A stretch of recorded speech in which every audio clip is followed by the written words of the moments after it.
नसरापूर प्रकरणातील पीडितेच्या शवविच्छेदन अहवालामध्ये नेमकं काय?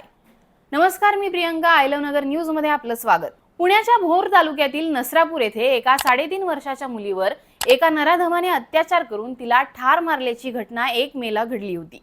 या घटनेनंतर राज्यभरात संतप्त पडसाद उमटले होते. या लहान मुलीवर अत्याचार करणाऱ्या नराधमाला तात्काळ फाशी द्यावी या मागणीसाठी पुण्यातील नवले पुलावर नसरापूरच्या ग्रामस्थांनी रास्ता रोको आंदोलन देखील केलं होतं. यानंतर राज्य सरकारने या प्रकरणाचा तपास आणि खटला हा फास्ट ट्रॅकवर चालवणार असल्याची ग्वाही दिली आहे. अशातच आता पीडित मुलीचा शवविच्छेदन अहवाल म्हणजेच पोस्टमॉर्टम रिपोर्ट समोर आलाय.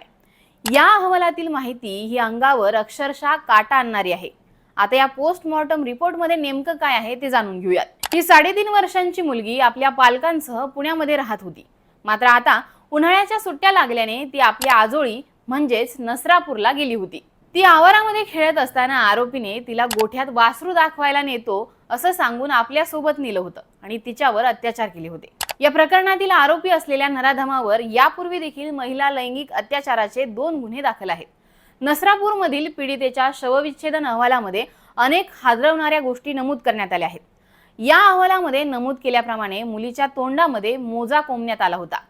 लैंगिक अत्याचार करून तिचा खून करताना आरोपीने या मुलीच्या तोंडात पाय मोजा कोंबल्याचं तसेच छातीवर वळ उमटले असल्याचं शवविच्छेदन करताना निदर्शनामध्ये आलं आहे. त्यामुळे या चिमुरडीची किती निर्घृणपणे हत्या करण्यात आली हे समजून येते. ससून रुग्णालय प्रशासनाने शवविच्छेदनाचा प्राथमिक अहवाल हा पोलिसांना दिलाय. हा अहवाल समोर आल्यानंतर आता आणखीन संतप्त प्रतिक्रिया उमटल्या आहेत. त्यामुळे या प्रकरणावरून राज्य सरकार आणि पोलीस यंत्रणा पुन्हा एकदा टीकेच्या भोवऱ्यात सापडले आहेत. पोलिसांनी या प्रकरणातील आरोपीची वैद्यकीय चाचणी देखील केली आहे.